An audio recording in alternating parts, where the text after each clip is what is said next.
my beloved Paolo. Share ko lang nung una kitang makita. I didn't like you because you were so loud and ang gulo mo sa school cafeteria.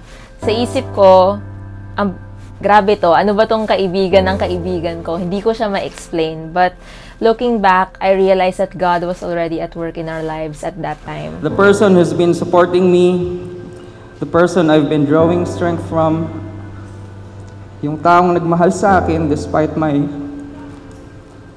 poor decisions and immaturity, ay ang tao pala na ibinigay sa akin ng Panginoon para makasama habang buhay.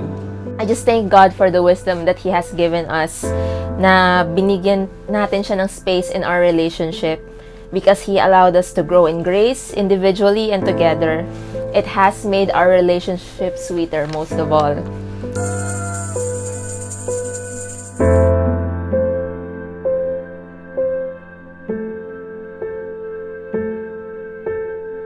Riza, misis ko, in a few minutes, ito yung mga bagay na tutuparin ko para sa'yo. I promise, I vow to you my reliable presence.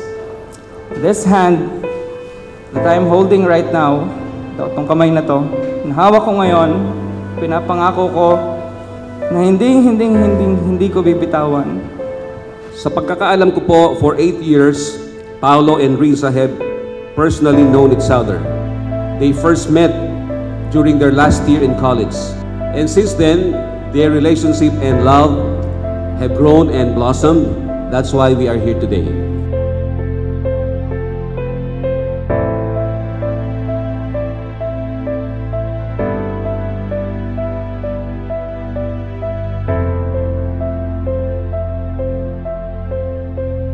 For now, here's a watch to remind you that I enjoy and love every minute spent with you, whatever season of life we are currently in.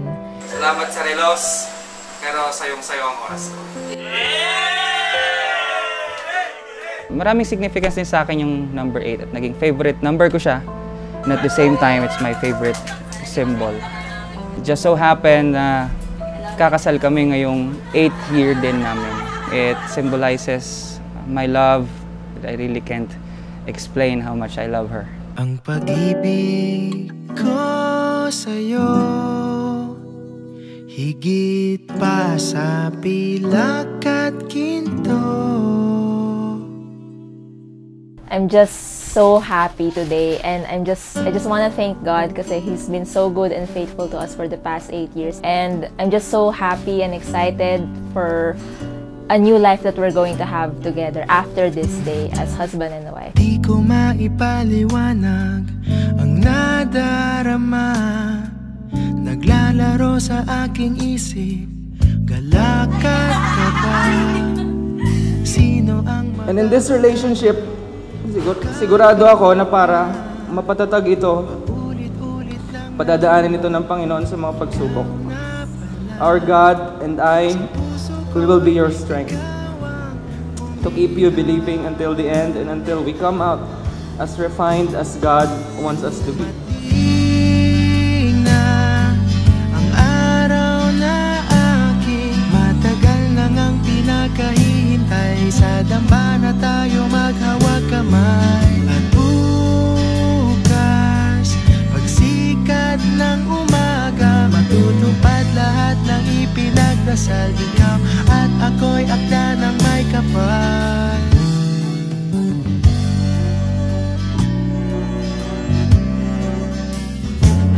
Sa pagsuyo mong bigay sa akin, nabihag mo na. Unti-unti nang ang nabuhay, pusong pagod na. Ang malagay na sa tahimik, walang pang... Thank you for encouraging me to be the woman that God created me to be, and for holding my hand every step of the way, painful as it was. Wala na anino sa liwanag. Sa habubog ito ay inihaharap nila ang kanilang mga sarili sa lugar na ito upang tanggapin ang basbas ng Diyos sa kanilang kasal at pagsasama.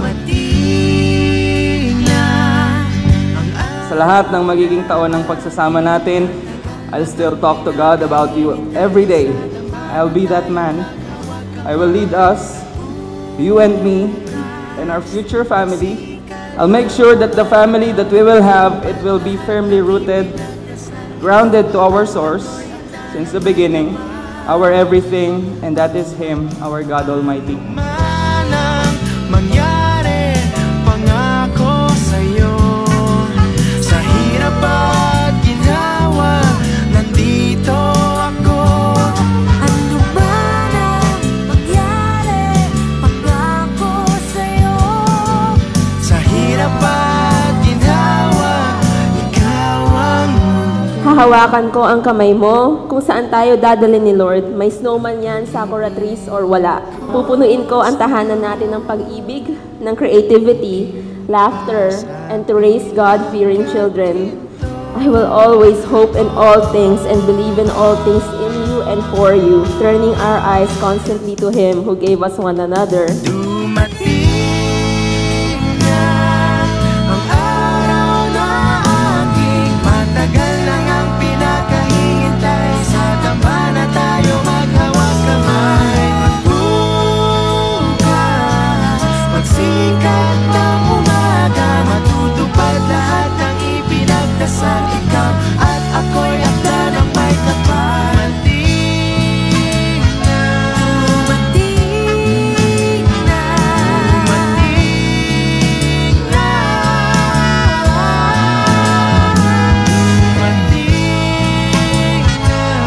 dumating na, dumating na.